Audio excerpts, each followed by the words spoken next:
sometimes you walk past a gold mine and you never actually realize it. You know, sometimes you could be walking down the street, little be known to you that there's a gold mine right next to you, and you just walk past it, and you just missed the gold line. Purim is one of those Yomim Tovim. It's a gold mine.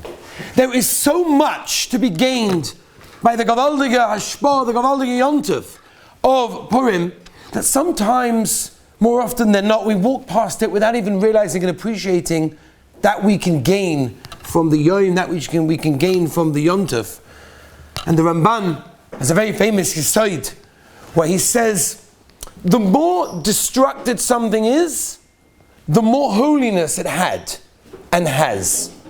And the example for that obviously is the Beis HaMikdash. It's destroyed, but it shows us how holy it is.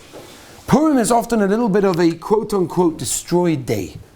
It's a day that's difficult. It's busy. There's this mitzvah, there's that mitzvah. People are rolling on the streets. People are doing all sorts of things. Where's the Kedusha? Where's the holiness? The answer is it's hidden within, which is obviously the whole message of the Megillah. I want to start with an incredible Gemara, a Gemara that we're familiar with. And the Gemara tells us in Megillah, Mevatlin Talmud Torah Lishmoya Mikra Megillah. Very, very interesting statement. And I will ask you the question, why is it specifically over here, by the mitzvah of Megillah, that Chazal tell us, close the Gemara, I know it's difficult, you're in the middle of the Rashba, you're in the middle of the Tosfos, in the middle of the Biskarov. It's not easy to close it. Close it, go listen to the Megillah. I don't understand what that means. Why doesn't it say the same thing about shaking a lulav? Mevatlin Talmud Torah, to shake a lulav. What about matzah on Pesach? You don't have to mevatel Torah. Mevatlin Talmud Torah, to eat the matzah. Every mitzvah you have to be mevatel Torah. So this is another one of the mitzvahs. Over here, mevatlin Talmud Torah. Okay, so we could say answers that it's be'etzem Torah. But we have to understand on a deeper level exactly what is Chazal telling us. What's the message? What is the message that we have to mevatel Torah in order to listen to the Megillah, which it doesn't say, as far as I'm aware, in any other mitzvah that we know of.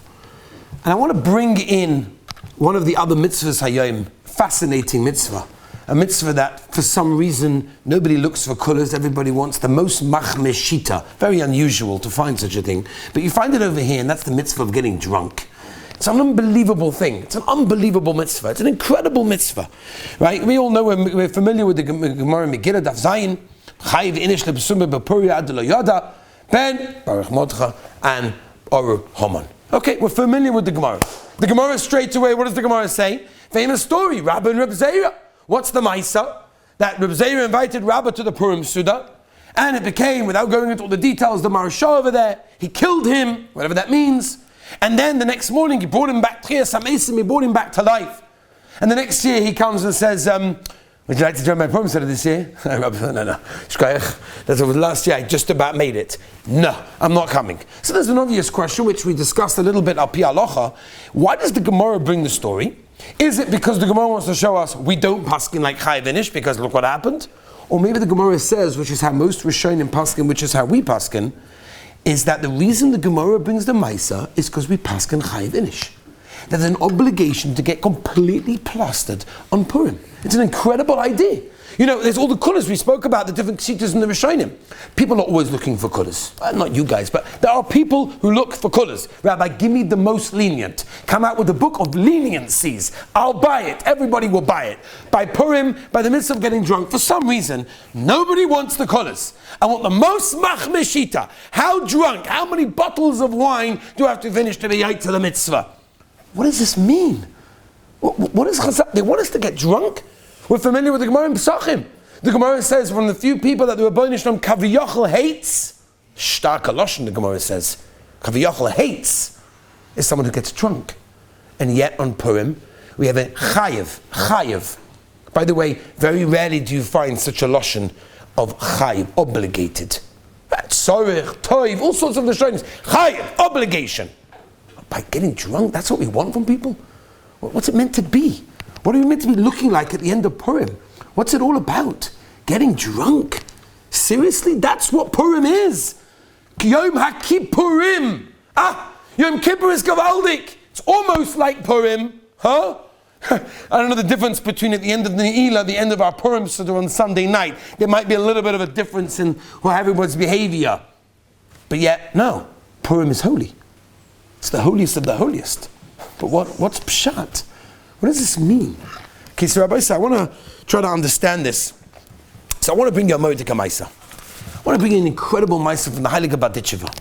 The Heilige Kedushas Levi. Incredible Maisa. You have to know this Maisa.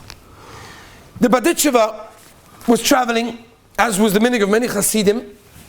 Many of the Rebbes, they went into Golas, and he was traveling. And he went into a certain inn. He'd never been to this inn before. He rented a room, and there he was. He went into his room to start his avodah, to start learning. Came Chatzos. So what does every Yid do at Chatzos? Tikkun Chatzos. So the Baditcheva, the Rebbe, starts doing Tikkun Chatzos. He doesn't just say the words, right? You can understand. The Rebbe gets involved, and he's mamish in it. The innkeeper, a total Amoritz, a Yid, a total Amoritz. What's going on over here? It's midnight, and in the rabbi's room, there's a lot of noise going on. Doesn't understand. He goes to the door. He goes to listen. What's happening? What is the Rebbe doing? And he hears crying and crying. Oy vay, what happened? Maybe I missed something. So he knocks on the door softly, and the Baditcheva opens the door and says, "Can I help you?" He says, "Is everything okay? What happened? Who died? What did I miss?" So he said to him, "What do you mean? It's Tikkun Chatzos. This is what we do on Tikkun Chatzos." He said, "Huh? What's Tikkun Chatzos?" So he starts to explain to him. There was a Beis HaMikdash, and there was the Shechina, and there was Kehanim, and there was the Avodah, and there was Karbonis and Mizbeach. Unbelievable. And then the Rebbeinu Shalom took away our Beis HaMikdash. The Rebbeinu Shalom destroyed the Beis HaMikdash. The Rebbeinu Shalom took away the Shechina, and the way the Baditcheva was explaining it. This innkeeper, this pure Amoret, started to cry. The emotions that were building up over there from hearing the Kedushas Levi talking about the Churban Beis HaMikdash, Pasha started to cry. He's crying, and he got so emotionally involved that the Baditcheva was worried that maybe he's going to have a heart attack, maybe he's going to die. He looks mensch, he looks gefährlich. She said to him, "Don't worry. Chazal tell us that the Rebbeinu Shalom did this for our good. As Chazal tell us, the Rebbeinu Shalom took away the Beis HaMikdash, Kaviyachol, to take out the anger on Eitzim v'Avonim, on stones and on bricks and on wood, instead of taking it out on us. So really, it was for our good, because otherwise the Rebbeinu Shalom would have destroyed us. So really, it was for our own good." And this innkeeper was starting to smile, started to see, oh, okay, it's for our good. And they started to talk more and more, until they got so excited, they started to dance. They were dancing, an incredible thing. Unbelievable thing. A guy walks in. He sees the door open. He sees the Baditcheva dancing away, crying with his eyes all wet, dancing with this innkeeper. What is going on? And the innkeeper says, "Don't you know? The Beis HaMikdash was destroyed." Said the Baditcheva, "This is Purim. This is Purim. Purim looks terrible. The story in the Megillah, everything that went on.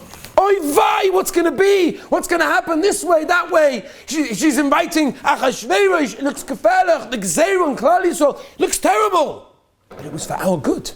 Every little piece in the Megillah was for our good, was for our benefit. We saw it afterwards when you look at the whole story. But that's what it is." So the Baditcheva and Kedushas Levi writes that the whole Yesod of the Megillah, the whole Yesod of Purim, if it would sum up the Yom Tov of Purim, it was to take the tzoros, to take the hardships, and see that they're really for our good. That's what it's all about. That's what Purim is. Tell you a Mordechai Maisa also, another one.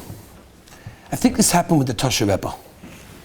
There was a Yid, Nebuch, he went through a lot of situations, had no money, no parnasa, making a chasna for his daughter, doesn't know where to turn to. He comes to what I think to remember is the Tosha Rebbe. And he's waiting online with all the Hasidim online to see the Rebbe, and the Rebbe in the corner of his eye sees him and thinks to himself, "Oy vay, what's he here for? Probably wants money. I don't have anything. I'm wiped out. I have nothing. I've got nothing to give him. What am I going to do when this guy comes to me on his turn and asks me for money? I've got nothing to give him." So the Rebbe sees that right at the back of the line, this very wealthy fellow, a wealthy guy, he's probably coming to give me a pigeon, he's probably coming to give me a sach geld. I'll tell you what, calls over the guy and says, "Do me a favor, bring in the wealthy guy first. Make sure he comes in first. This way he'll give me the money, and I'll be able to give it to the guy when he asks me for money." So that's what he does. The Gabba calls over the wealthy guy, he says, come inside. You want to go, the Rebbe wants you right now. He comes inside, he gives him a big fat pigeon, puts it on the table, the Rebbe's happy, and then the poor guy comes in. And he starts shouting at the Rebbe, chutzpah. Well, because he has money, he gets to come in first. I'm a poor guy, I also need something. Just because he's wealthy, me'echadesa. And the Rebbe smiled and said, my dear son, you don't understand. What I was doing was for your own benefit. I was doing something for you. You needed money, I had nothing to give you. I brought him in so that he would be able to help you. Ultimately, many of the tsuras that we go through is for our good. The Kedushas Levi is full of this. That's Purim, that's the Megillah. It looks terrible, it looks so bad. What's going to be with the world? Are we yes going to go back for Pesach? Not going to go back for Pesach? Well, yes, vaccine, not vaccine. What's going on in the world? The beaches are closed now. Nobody knows what's going on. It looks gefährlich. Are we going to come back after Pesach? Is it going to be another Zoomsman? What's going to be? Ultimately, the Ribbono Shel Olam is setting the stage for the greatest of all time. We don't realize it, we don't see it often. But that's what Megillah is. That's what it's all about over here. The Megillah, in the beginning of the Goin, the Vilna Goin asks the Kasha at the beginning of Megillah's Esther, and he brings the Gemara, Esther min ha-Torah minayin.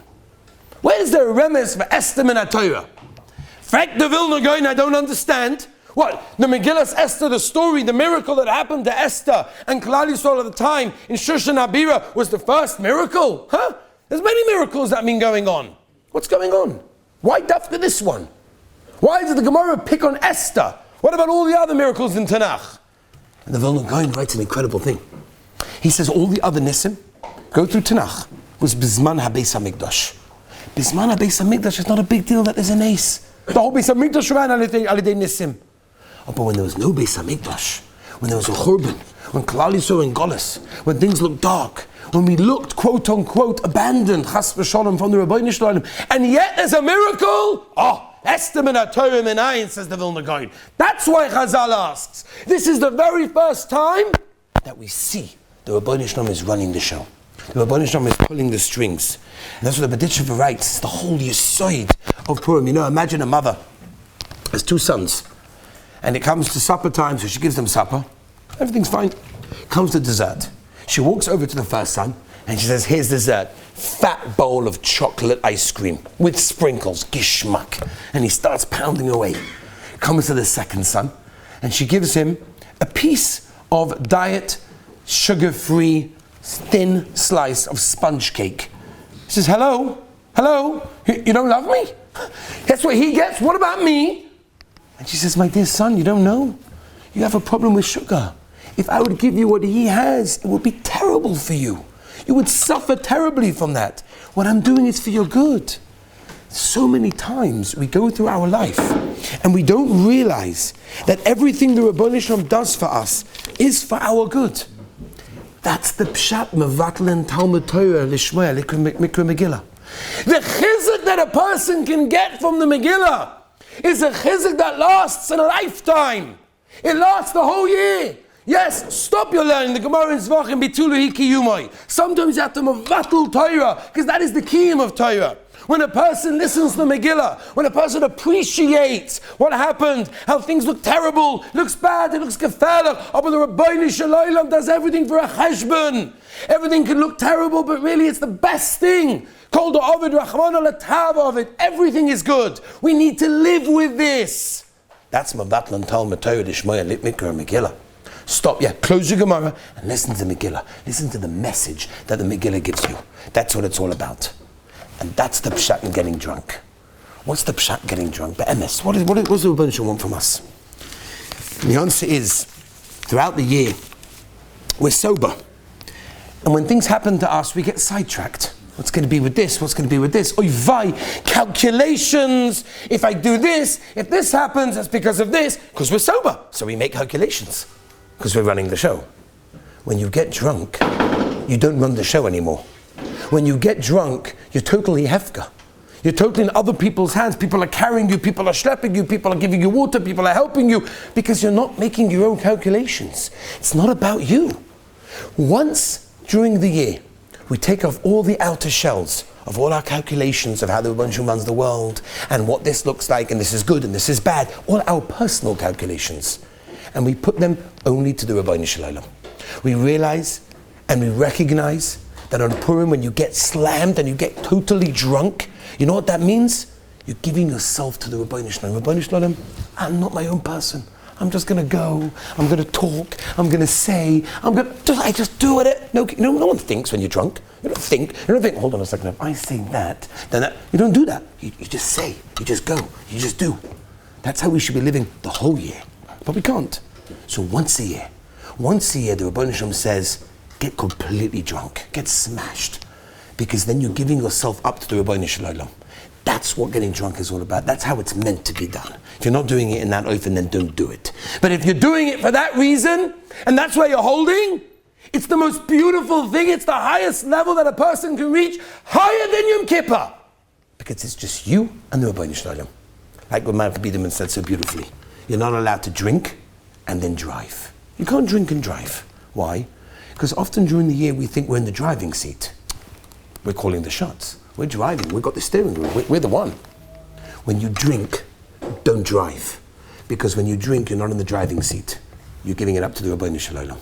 That's what Purim is. That's the yesod of getting drunk. That's the yesod of listening to the Megillah. And Be'ez Hashem, if we mekayim these mitzvahs properly, it will give us the most tremendous chizuk that we can ever have. Be'ez Hashem, we should all be zoicha to mekayim this gewaldige mitzvahs and get the gewaldige hashpos from the wonderful Yom Tov.